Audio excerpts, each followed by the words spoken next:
So here's the deal. A lot of people, despite all the videos that I've uploaded proving that pellet dieseling works, a lot of people still in the comments doubt the whole process of pellet dieseling, whether or not it actually works, whether or not there's actually any sort of like velocity or power benefits to dieseling your air rifle. Well, in this video, I am gonna put this to rest once and for all. In previous videos, I didn't really have a surefire method of testing differences in velocity, but for more or less the purpose of this video, but also for the purpose of future videos, I decided to go out and get myself a Caldwell Ballistic Precision Chronograph. One of the best selling chronographs on the market right now, so it's a very well respected model. Its accuracy seems to be up to par for most people's standards, but also even if not, like the accuracy here isn't necessarily the important thing, it is more so about the consistency of the shots. So what does the average velocity of a non-dieseled shot look like versus a dieseled shot? So that is what we are going to be solving here in today's video. I'm going to be doing some back-to-back tests with non-dieseled pellets and diesel pellets, and we will finally put it to rest whether or not pellet dieseling actually works. Now, before we get into it, I did want to go over my methodology here. So for my dieseling solution here, we will be using my own special blend here, which I did make a video about this special blend here. It is a mix of Vaseline and Pellgunoil. So in case you're wondering specifically what I am using for this test, we are using that. That is my special blend. And again, if you want more information on that, I have another video where I cover specifically this little blend here. So anyways, we're going to be using that blend, and for the test I have two different magazines. This first one here is a dry magazine. It is loaded with 10 rounds of these bad boys here. We got the Barracuda Hunter Extreme. Pellet type here doesn't really matter, but we are going to be remaining consistent with the pellet type here, so both of these magazines are going to be using the Barracuda Hunter Extremes.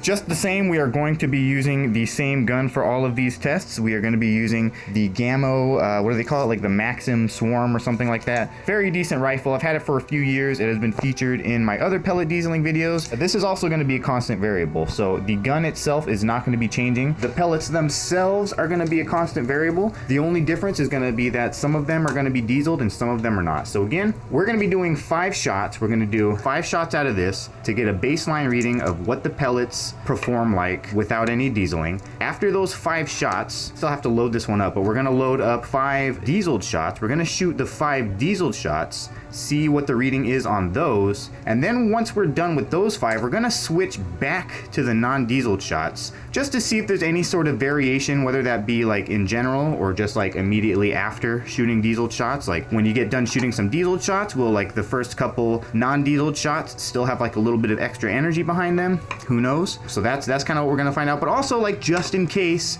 even though I've never noticed any changes, just in case the dieseling damages the rifle in any way and affects performance, we should theoretically be able to tell. Like, we might see slightly lower readings overall the second time through the non-diesel rounds if this does in fact have any sort of immediate negative effects on the rifle, which my predictions are that they will not have any negative effects on the rifle, at least not immediately, because I've done this a lot. I've done this for a couple years. I've dieseled at least 100 shots through both of my rifles, and I haven't really noticed any performance decline or anything like that. But again, I haven't been able to use a chronograph, so perhaps there has been a decline in performance, but just not enough to be noticeable. So we will find hopefully all of that out in this video. Just wanted to kind of show you guys my little method here real quick for dieseling. As you can see, this is the 4th shot dieseled we put in there, and basically all I'm doing here, so that's the 5th pellet, and all I'm doing here is I'm just taking this little Allen key here that I've designated for this task for whatever reason, and I'm just putting a little, if I can do both actions at the same time. This is a really hard thing to do, surprisingly. I'm missing completely too, that's the worst part. But anyways, I'm just dibble dabbling a little bit of this stuff into the cup of the pellet, and that's it. That one was a little bit sloppier than the rest of them, but it shouldn't matter. There may be a little bit of variation between the pellets, like with how much of this stuff is in there, so we might see some variation, but overall these should be significantly higher velocity than these. So yeah, we're gonna do 5 shots from this, then we're gonna do the 5 dieseled shots, and then we're gonna go back to the last 5 non-dieseled shots, and we will see what the results are. So let's get to testing. So here's the world's sketchiest test setup. It's not that sketchy, I just really hope I don't shoot my phone is all. But anyways, you guys should hopefully be able to see this screen. Looks like the chronograph is primed for shooting. So anyways, we're gonna begin the test. First 5 shots are gonna be the non-dieseled shots. Then we're gonna switch to the diesel magazine. We're gonna shoot 5 diesel shots. Then we're gonna switch back to the non-diesel magazine and shoot 5 more non-diesel shots. So let's get to it. First 5 shots are gonna be the non-diesel shots. Let's go. First shot. It's not quite gonna be that simple, I guess. There we go, that's more like it. 611. 592. Again, nothing. No reading. So we got 2 readings. 592, 601, or whatever it was. I forget what the other one was. But that's about what I was getting before.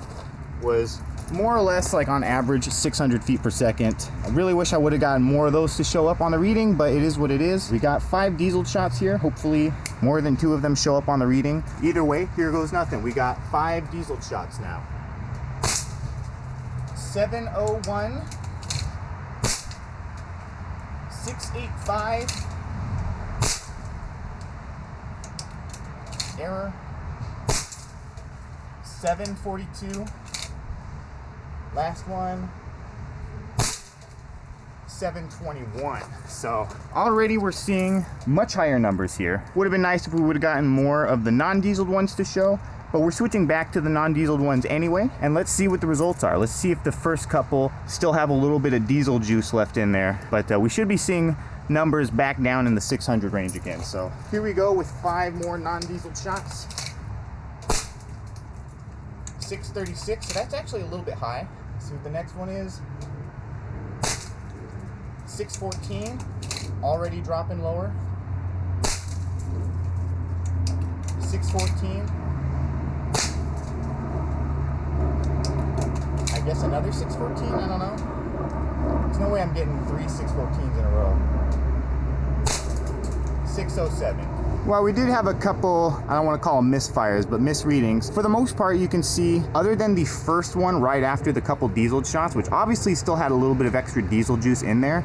We saw that with that, like, what was that, 635 or whatever that was. So aside from that one, you can see most of them are just about in the 600 range, maybe like 590s. You can see without dieseling the shots, we got about an average of 600 feet per second. With the diesel shots, we got well over 700. So I'd have to do a little bit of mathematics to figure out what the actual increase there is, but if I understand correctly, it should be half of whatever 33.333 is. So it should be like, I don't know, like 17.5% increase or something along those lines. I'd have to do the math, but it's a pretty significant increase. It's definitely beyond the margin of error. So I think this definitely proves that dieseling works. That's a pretty solid increase. You're not going to see an increase of 100 feet per second by simply just like lubing up the barrel or something like that. You're just not going to see a 17.5% increase doing that. You know what I mean? So I think it goes without saying that dieseling definitely works. These results, they speak for themselves. So do what you want with this information, but I think it's very, very obvious to anybody with common sense that dieseling absolutely works. And if you don't believe me, just try it, because you can deny it all you want, but it works. So yeah, it is what it is. Anyways, hope you guys found this video useful or informative. If you did, make sure to leave a like, subscribe, all that fun stuff, or even argue with me in the comments about how wrong you think I am. But either way, I hope it was useful, and I will see you guys in some future videos with this ballistic precision chronograph. We're going to be doing some other testing with this. We're going to test different dieseling methods and see what kind of velocities you can get from different dieseling methods or different dieseling blends or whatever it may be. So make sure you stay subscribed and stay tuned for some of that action, because there will be more fun with this chronograph in the future, because I definitely got to get my money's worth out of this thing now. But anyways, that's it. That's enough rambling, and I will see you guys in the next one. Peace out.